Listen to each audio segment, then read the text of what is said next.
Aging while Black is deeply rooted in the notion of amplifying the voices of Black elders, their experiences, their wisdom, and all that they have to offer.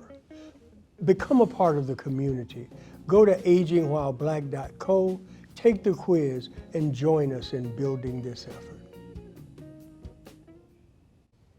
So a national leader, social worker, organizer, vocal advocate for justice and liberation for Black and Indigenous people, immigrants, and people of color, Josie Kalipeni is my guest, the Executive Director of Family Values at Work, a national network of state and local coalitions helping to spur the growing movement for family-friendly workplace policies. Hello, my friend. Hello. Welcome, and Thank you. so glad that you are here.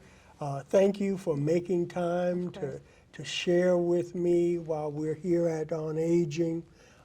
Say a word about your work with Family Values at Work. Well, Family Values at Work, I've been there for about 2 years. I've been the executive director for a little bit over a year and a half. So it's kind of new for me, but the issues of economic justice are not new to me. Right.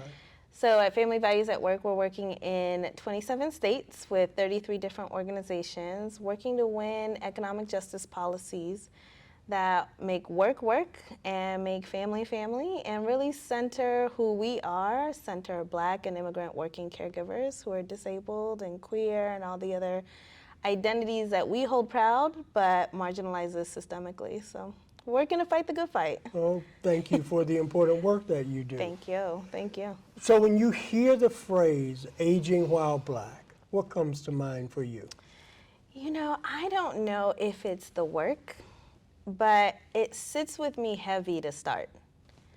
I often think about the concept of aging as a conversation of privilege to have in this country, when we know so many Black people live in fear of our lives on a daily basis. So the idea of aging sounds already in and of itself in this day and age like a dream. So then when I start to think about the way we all want to age, so then you want to age, you want to thrive, and you want to age the way you want to age, and you want to age economically stable and financially stable, being close to your family and in good health. When you compound those desires on top of the economic system that we're trying to age in, it feels even more impossible, you know? But then I look at my mom, I think about my mom, who is thriving in every way that she can, who is enjoying her first grandchild, who's trying to make ends meet from a limited income with the support of her family around her. And I know there has to be a better way, and there should be a better way. So thank you for the richness of that response. So I want to get a couple of intersections at play here. Yeah. And so we talk about this intersection of aging and race, and consider the intersection of that work with the important work that you are doing Yes. around families and around work and centering marginalized people. When we combine these two thoughts, what are the implications? What are the opportunities that you see for your work and for this space? Yeah, so right now I'm at Family Values at Work, but I was in the aging advocacy world for a little bit over 7 years. So the idea of the infrastructure that's in this country and how it's supposed to function versus how it actually functions for us to age the way we want to age is something that I've carried with me even into this work. One of the things that we really advocate and fight for at Family Values at Work is paid family and medical leave, which is a worker benefit. Every worker that's working is going to need care or be providing care. We know that concept when we're thinking about aging in this country. But when we often think about paid family and medical leave, we sort of have this idea in our heads about 25 to 45-year-old workers. And the reality is I'm seeing people who are living longer means they're working longer. I see a lot of people who are coming out of retirement to go back into the workforce because their limited income is not making ends meet, because a loved one got sick and it emptied out the retirement.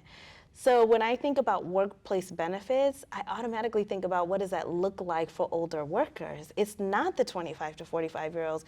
That scope goes all the way up to 70 these days. Yes. So I really think about the need to put a different face on the workforce in this country. It has to look young, but it also has to consider our 55 plus. The reality is, if you're not dead, you're aging. So we better think about what aging looks like in this country. I appreciate that. So one of the things that we are committed to is building a community that centers this discourse of aging while Black. Advice and counsel on building a rich and robust, real community. What would you share? You know, I think one of the things that we have to figure out how to do as far as an advocacy community is the difference between paying lip service, what it means to center an actual community. So when we talk about centering Black and aging folks, we have to do more than pay lip service to that. So we have to think about where are Black and aging folks integrated into every aspect of what we're doing. Where are they in policy design and decision making and hiring and organizing and how we talk about these issues. So we really have to think about what it looks like to truly, truly center the populations that we know are marginalized and should be at the center, which includes aging Black folks in this country. So I think part of how we build that community has to think about our practices of centering really and truly. I think the other thing we have to do is agitate the idea that pro-Black means anti-everything else. Yes. If we're not going to talk about that, it is not an exclusionary narrative. It's actually about how do we get the farthest and widest reach in everything that we're doing by centering the most marginalized and the most systemically excluded from our country. It's not that we're excluding white folks. It's not that we're excluding our other immigrant brothers and sisters. It's that this is the most central narrative that's sure that if we get it right, we will impact everyone else. So it is building a community that understands that centering doesn't mean excluding, but that there's a role and a place for everybody in the movement.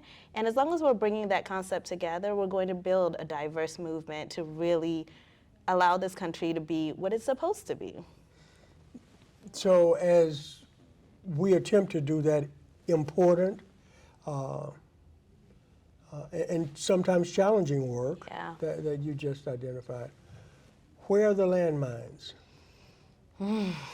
Yeah. Help a brother not step on all of them. Yeah. So, you know, I think one of the landmines that we have to think about is what it means to do this work with us and not for us. So we can't get to a place where we think we are, you know, the handful of soul voices that should be talking about this, right?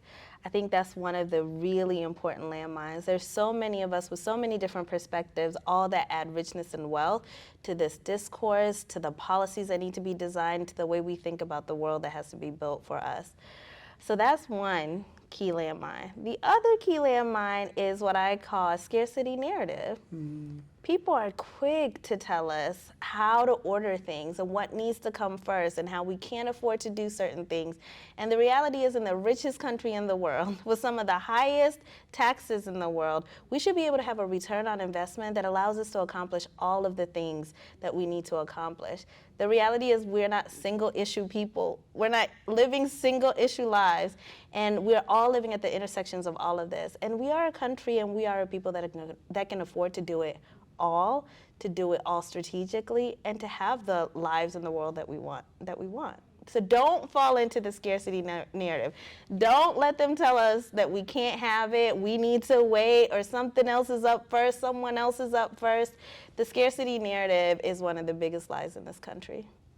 Thank you so much for making time to talk to me, and I'm sure that it won't be the last time that we do. I certainly hope not. Thank you. Thank you. Thank you, my dear friends. I'm certain you've seen all of the activity around Aging While Black. You're invited to join the community if you haven't. Go to agingwhileblack.co.